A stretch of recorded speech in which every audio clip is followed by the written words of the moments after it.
ZEE5 ಇರುವಾಗ ನೀವು ನಿಮ್ಮ ನೆಚ್ಚಿನ ಶೋಗಳನ್ನ ಎಂದಿಗೂ ಮಿಸ್ ಮಾಡಿಕೊಳ್ಳುವುದಿಲ್ಲ. ಅದು ಸಂಪೂರ್ಣ ಉಚಿತವಾಗಿ.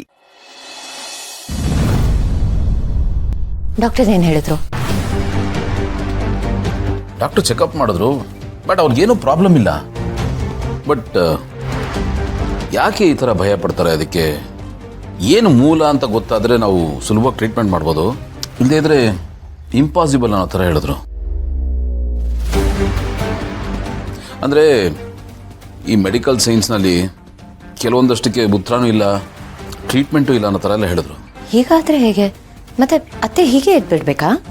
ನಾನು ಹಾಗಲ್ಲ, ಬರೀ ಮೆಡಿಸಿನ್ ಒಂದು ಕೊಟ್ಟರೆ ಮಾತ್ರ ಆಗಲ್ಲ, ಅದ್ರ ಜೊತೆಗೆ ನಮ್ಮ ಪ್ರಯತ್ನನೂ ಇರಬೇಕು ಅನ್ನೋ ಥರ ಹೇಳಿದ್ರು. ಅವ್ರಿಗೆ ಸ್ವಲ್ಪ ಮೆಮೊರಿ ಇಂಪ್ರೂವ್ ಆಗೋದಕ್ಕೆ ಮತ್ತು ನರ್ವಸ್ ಸಿಸ್ಟಮ್ ಎಲ್ಲ ಸ್ವಲ್ಪ ಆ್ಯಕ್ಟಿವೇಟ್ ಆಗೋದಕ್ಕೆ ಮೆಡಿಸಿನ್ಸ್ ಎಲ್ಲ ಕೊಟ್ಟಿದ್ದಾರೆ. ಅಮ್ಮ ಯಾರ ಜೊತೆ ಕಂಫರ್ಟಬಲ್ ಆಗಿರ್ತಾಳೋ ಅವ್ರ ಜೊತೆ ಸ್ವಲ್ಪ ಕಾಲ ಕಳೆಯೋದಕ್ಕೆ ಹೇಳಿ, ಅವ್ರ ಜೊತೆ ಕಮ್ಯುನಿಕೇಟ್ ಮಾಡಿದ್ರೆ ಸ್ಪಂದಿಸಿದ್ರೆ ಹೆಲ್ಪ್ ಆಗುತ್ತೆ ಅಂತ ಹೇಳಿದ್ರು. ನೀವು ಹೇಳಿದ್ ನೋಡಿ ಸ್ವಲ್ಪ ಟೆನ್ಷನ್ ಆಯಿತು, ಬಟ್ ಈಗ ಸ್ವಲ್ಪ ಸಮಾಧಾನ ಆಯಿತು. ಹಾಗೆ ಇನ್ನೊಂದು ಇನ್ಸ್ಟ್ರಕ್ಷನ್ ಕೊಟ್ಟಿದ್ದಾರೆ.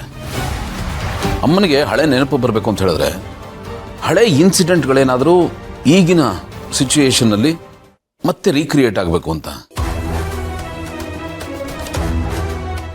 ಆ ಥರ ಏನಾದರೂ ಆದರೆ ಮೆಡಿಸಿನ್ಸ್ಗಿಂತ ಅದು ಜಾಸ್ತಿ ಇಂಪ್ಯಾಕ್ಟ್ ಆಗುತ್ತೆ ಅಂತ. ಪರಿಹಾರ ಇಲ್ಲವೇ ಇಲ್ಲ ಅಂತ ಅವ್ರೇನು ಹೇಳಲಿಲ್ಲ. ಬಟ್ ಅಮ್ಮ ಇಷ್ಟು ವರ್ಷ ನನ್ನ ಜೊತೆ ಕಾಂಟ್ಯಾಕ್ಟಲ್ಲೇ ಇರಲಿಲ್ಲ. ಹಿಂದೆ ಅವಳ ಜೀವನದಲ್ಲಿ ಏನಾಗಿದೆಯೋ ಏನೋ ನನಗೊಂದು ಗೊತ್ತಿಲ್ಲ. ಏನು ಮಾಡೋದು ಅಂತಲೂ ಗೊತ್ತಾಗ್ತಿಲ್ಲ. ಅಮ್ಮನಿಗೆ ಹೀಗಾಗೋದಕ್ಕೆ ಮುಂಚೆ ಅವಳು ಯಾರ ಜೊತೆ ಕ್ಲೋಸ್ ಆಗಿದ್ಲೋ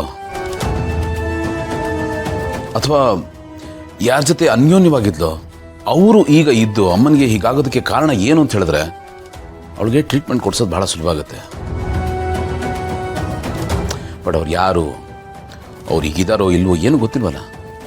ಗೌತಮರೇ, ಸುಧಾ ಹೇಳಿದ್ಲು ಅತ್ತೆ ಯಾವಾಗಲೂ ಒಂದೊಂದ್ಸಲ ಯಾರೋ ಒಬ್ಬ ಹೆಂಗಸರ ಹೆಸರನ್ನ ಕನ್ವರ್ಸಿದ್ರು ಅಂತ. ಆ ಹೆಸರು ಯಾವುದು ಅಂತ ಇವಳಿಗೆ ನೆನಪಿಲ್ಲ. ಹೌದಾ ಪಾಪು? ಹೌದಣ್ಣ, ಅಮ್ಮ ಯಾವಾಗಲೂ ಒಂದೊಂದ್ಸತಿ ಆ ಹೆಸರು ಹೇಳ್ತಾ ಇರ್ತಾಳೆ.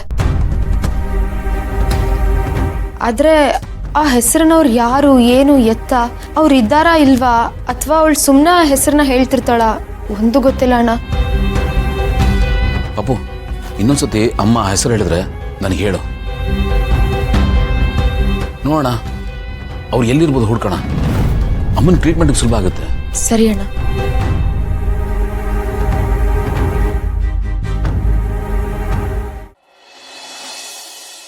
ಗೌತಮರೇ, ಅತ್ತೆಗೆ ಮೆಡಿಕಲಿ ಯಾವ ಪ್ರಾಬ್ಲಮೂ ಇಲ್ಲ ಅಂತ ಗೊತ್ತಾಯ್ತಲ್ವಾ? ಅದೇ ಒಂದು ದೊಡ್ಡ ಸಮಾಧಾನ.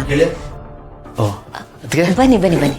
ಇದೇನಾ ಮನೆಗೆ ಬಂದ್ಬಿಟ್ಟಿದ್ಯಾ? ಆಫೀಸ್ಗೆ ಹೋಗ್ಲಿಲ್ವಾ? ಅದು ಗೆಳೆಯ, ನನ್ನ ಹತ್ರ ಒಂದು ಇಂಪಾರ್ಟೆಂಟ್ ವಿಷಯ ಮಾತಾಡಬೇಕು, ಸ್ವಲ್ಪ ಬರ್ತೀಯಾ? ಏನು ಆಫೀಸ್ ವಿಷಯನಾ? ನೋಡ, ನನಗೆ ಈಗಾಗಲೇ ಮೂಡ್ ಆಫ್ ಆಗಿದೆ. ಹೊಸ ತಲೆನೋವೆಲ್ಲ ತರಬೇಡ, ನೀನೇ ನೋಡ್ಕೊ. ಲೇ, ನಾನೇ ಹ್ಯಾಂಡಲ್ ಮಾಡೋ ಹೋಗಿದ್ದಿದ್ರೆ ನಿನ್ವರೆಗೂ ಯಾಕೋ ತರ್ತಾ ಇದ್ದೆ. ಪ್ಲೀಸ್ ಬಾರೋ. ಪ್ಲೀಸ್ ಕಣೋ. ಅದಕ್ಕೆ ಸ್ವಲ್ಪ ಕಳಿಸಿ ಅವನ್ನ. ಹೋಗಿ, ಅವರು ಅಷ್ಟು ಹೇಳ್ತಿದಾರಲ್ಲ ಇಂಪಾರ್ಟೆಂಟ್ ಅಂತ, ಏನು ಅಂತ ನೋಡಿ. ಬಾ.